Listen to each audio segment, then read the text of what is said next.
នៅបនលើកនេះយើងនិយាយពីការជប់បន្ទោសទៅលើអ្នកតីឬក៏បរិស្ថានមជ្ឈដ្ឋានជុំវិញខ្លួនយើងនឹងខ្ញុំសង្កេតឃើញបុគ្គលដែលអត់រីកចម្រើនដែលអត់ទៅមុខឬក៏រស់នៅដែលអត់សុបាយចិត្តនឹង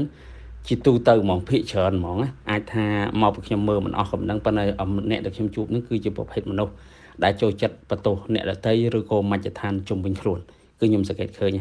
ចំណែកបុគ្គលដែលគាត់បកកែដែលគាត់មានក្តីសុខដែលគាត់អាចថាជោគជ័យទៅក្នុងអាជីពក្នុងការងាររបស់គាត់នឹងភាគច្រើនគឺជាមនុស្សដែលអត់ចូលចិត្តបន្ទោសអ្នកដទៃទេហើយក៏អត់ចូលចិត្តបន្ទោសមជ្ឈដ្ឋានជុំវិញខ្លួនគាត់ដែរហើយកន្លែងហ្នឹងបានឃើញសភៅច្រើនណាស់ដែលបញ្យល់ពីទ្រឹស្ដីទស្សនវិជ្ជានៃភាពជោគជ័យហ្នឹងគឺគាត់បញ្យល់មកថាកាលណាតែយើងបន្ទោសគេគឺយើងព្យាយាមស្វែងរកលេសឲ្យខ្លួនឯងក្នុងការផ្លាស់ប្ដូរក្នុងការអភិវឌ្ឍខ្លួនក្នុងការធ្វើឲ្យខ្លួនឯងផ្សើរឡើងរលេសក្នុងការមិនដោះស្រាយបញ្ហាទុកបញ្ហានឹងចាស់ហើយតម្លាក់ទៅឲ្យអ្នកដទៃដល់ពេលអញ្ចឹងយើងនៅតែឧទាហរណ៍យើងឧទាហរណ៍ចេញពីរឿងទូចពីសិស្សដែលរៀនអត់ចេះនៅពេលណាគាត់ថាបន្ទោសមកពីគ្រូបរិញ្ញាបត្រពិបាកពេកគាត់រៀនអត់យល់អាណាព្យាបាលគាត់អត់យកចិត្តទុកដាក់អញ្ចឹងគឺគាត់នៅតែអត់ចេះហ្នឹងតែសិស្សដែលបកកែគឺគាត់អត់ដែលបន្ទោសថាមកពីគ្រូទេបើសិនជាគ្រូនឹងបរិញ្ញាបត្រគាត់ទៅហៅគ្រូក្រៅរៀនគួរខាងក្រៅបើសិនជាសាលានឹងបង្កើតមិនកើតទេគាត់នឹងព្យាយាមបដូរសាលាទៅរៀនសាលាផ្សេងបើសិនជាឪពុកម្ដាយរបស់គាត់អត់ល្វីល្វល់ក៏គាត់អត់ខ្វល់សំខាន់គឺគាត់រៀនឲ្យតែបកកែឲ្យតែចេះដឹងឲ្យតែគាត់ល្បីសិស្សខ្លះទៀតរហូតដល់ថាឪពុកម្ដាយដឹងតែកូនខ្លួនឯងរៀនបកកែមិនដឹងតែខ្លួនឯងដឹងដោយសារអ្នកចិត្តខាងដោយសារតែមិត្តភ័ក្តិដែលមានកូនរៀនមួយគ្នានិយាយប្រាប់វិញក៏មានដែរអញ្ចឹងគឺអ្នកបកកែគឺមានទ្រព្យមួយអត់ចូលចិត្តបន្ទោសទេតែគាត់ចូលចិត្តសួរខ្លួនឯងថាតើគាត់អាចធ្វើបាន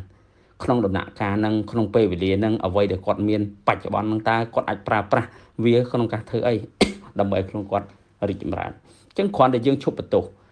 អ្នកតីខួរក្បាលរបស់យើងនឹងចាប់ផ្ដើមស្វែងរកចម្លើយស្វែងរកដំណោះស្រាយផ្សេងថាតើយើងអាចធ្វើអីបានខ្ញុំសង្កេតឃើញច្រើនទៀតនៅពេលដែលយើង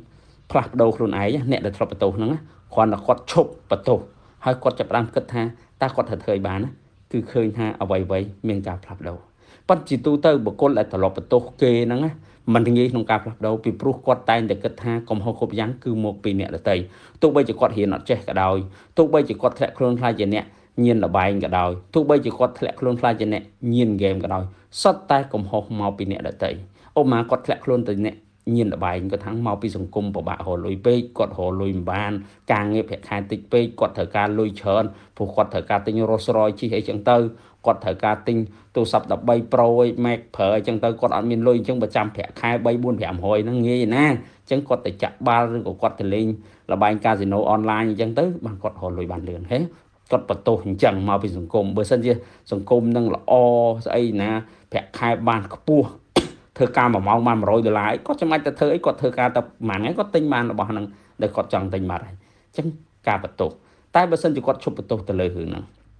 គាត់ចាប់បានគាត់ថាតើគាត់ធ្វើអីបានគាត់ចាប់បានសិក្សាពីចំណេះដឹងហិរញ្ញវត្ថុផ្សេងអញ្ចឹងគាត់ប្រកាសជាមានលទ្ធភាពទិញអ្វីដែលគាត់ចង់បានដោយខ្លួនឯងហើយហួយអត់បកកជាទុកលំបាកអីអ្នកដែលញៀនគឺញៀនក៏អញ្ចឹងដែរគាត់តែងតែបន្ទោសសង្គមបន្ទោសអាណាព្យាបាលបន្ទោសមិត្តភ័ក្តិបន្ទោសជុំវិញខ្លួនគាត់ថាមកពីឪពុកម្ដាយរបស់គាត់មិនយល់ចិត្តគាត់មកពីបងប្អូនរបស់គាត់មិនយល់ចិត្តគាត់អញ្ចឹងធ្វើឲ្យគាត់ញៀនគឺញៀនអញ្ចឹងទៅមកពីមិត្តភ័ក្តិរបស់គាត់ហ្នឹងនាំគាត់ទៅជក់បើសិនជាគេមិននាំក៏គាត់មិនញៀនដែរឃើញទេគឺគាត់ចូលចិត្តបន្ទោសទាំងអស់ហ្នឹងអញ្ចឹងការបន្ទោសហ្នឹងធ្វើឲ្យគាត់មិនអាចរីកចម្រើនបានទេអញ្ចឹងត្រឡប់មកវិញយើងគ្រាន់តែឈប់ត្រឡប់បន្ទោសមានរឿងអីក៏ដោយត្រូវសួរខ្លួនឯងមកថារឿងកើតមកអញ្ចឹងហើយតើខ្ញុំអាចធ្វើអីបានធ្វើដោយដៃទាំងពីររបស់ខ្ញុំនឹងខ្ញុំអាចធ្វើអីបានតែខ្ញុំគួរតែធ្វើអីដើម្បីឲ្យស្ថានភាពបានប្រសើរជាងហ្នឹងស្ថានភាពបានល្អជាងហ្នឹងយើងគ្រាន់តែសួរឲ្យយើងព្យាយាមគិតតាំងចិត្តឲ្យស្ងប់បើថាចិត្តយើងមិនស្ងប់យើងដើរតិចដើរបាន1គីឡូ2គីឡូដីដើរគិតថាតើខ្ញុំគួរធ្វើអីស្ថានភាពនឹងគួរធ្វើអីឥឡូវហ្នឹងមិនបាច់គិតរឿងបន្ទោសថាកំហុសអ្នកណាគិតតែខ្លួនឯងតើយើងគួរធ្វើអីបានឥឡូវស្ថានភាពអញ្ចឹងហើយយើងធ្វើអីដើម្បីស្ថានភាពល្អប្រសើរឧទាហរណ៍ថាចិត្តប្រឡងបាត់ទៅបីយើងអត់ចេះអីយើងដឹងតែប្រឡងធ្លាក់ហើយអញ្ចឹងអត់មានគិតតែបន្ទោសថាមកពីម៉ែមកពីឪមកពីគ្រូមកពីសាលាមកអីអញ្ចឹងសួរខ្លួនឯងថាឥឡូវធ្វើម៉េចដើម្បីប្រឡងឲ្យជាប់ត្រូវធ្វើម៉េចហៅវិធីគិតមកអូត្រូវខំរៀនចេះត្រូវខ្វះមុខជានេះត្រូវរៀនដល់យើងគិតចាញ់អស់ហើយយើងទៅសេចោលហើយយើងចាប់តាមទៅធ្វើមកពុបយើងទៅមុខឃើញទេមួយទៀតយើងចិត្តដល់ graduate យើង graduate ចេញពីសាលារួចយើងធ្លាក់ច្រើនមុខពេកចេះគិតថាធ្វើម៉េចមូលហេតុបានយើងធ្លាក់ មកយើងលេងហ្គេមច្រើនពេកយើងអត់ធ្វើយើងអត់រៀនយើងអត់ធ្វើ assignment ឲ្យគ្រូអត់អីចឹងយើងចាប់ដើមខំប្រឹងធ្វើពឹបអាខ្លះពេលវេលាខ្លីពេកយើងទៅចរចាមួយគ្រូយើងបន្ថែមថាសុំពេលបន្ថែមទៀតធ្វើអត់តាន់ចេះយើងនឹងសន្យាថាយើងនឹងកែខ្លួនអីចឹងអ្វីវានឹងប្រសើរហើយកាលនៅបើយើងជាពាក់បំណុលគេច្រើនទៅធ្វើម៉េចគិតដូចគ្នាថាត្រូវធ្វើម៉េចដើម្បីដោះស្រាយរឿងនឹងដូចគ្នាដោះស្រាយរឿងនឹងហូចបើសិនជាយើងគិតមើលថាយើងអត់ដឹងយើងត្រូវគិតមើលតើយើងមានទ្រព្យអីខ្លះធម្មតាតែយើងជាពាក់បំណុលគេមានន័យយើងមានទ្រព្យដាក់ឲ្យគេបានគេឲ្យយើងជាពាក់អញ្ចឹងទ្រព្យណាខ្លះដែលយើងត្រូវកាត់បញ្ចេញដើម្បីបន្ថយបន្ទុកបំណុលតមកទៀតរកវិធីបង្កើនចំនួនសាច់ប្រាក់ដែលយើងរកបានហើយក៏រកវិធីមួយទៀតកាត់បន្ថយចំណាយមកយើងយកលុយយកទៅសងគេគ្រាន់តែយើងកាត់បន្ថយអញ្ចឹងទៅមួយទៀតយើងទៅចរចាបើសិនជាបញ្ចុះបំណុលខ្លះទៅយើងអាចចរចាមួយគាត់បើយើងសងអត់តាន់យើងអាចទៅនិយាយត្រង់មកយើងសងអត់តាន់នេះទុកពេលប៉ុណ្ណេះ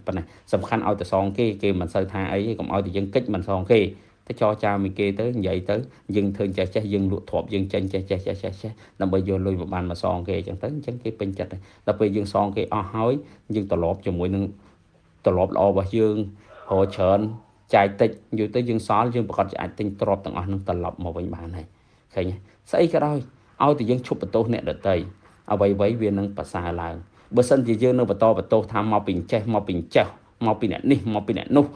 ទេយើងអត់អាចរកចម្លើយបានទេព្រោះចម្លើយខួរក្បាលរបស់យើងរកបានគឺរកតែលេសទេដើម្បីខ្លួនយើងបានស្ដីឲ្យអ្នកដទៃ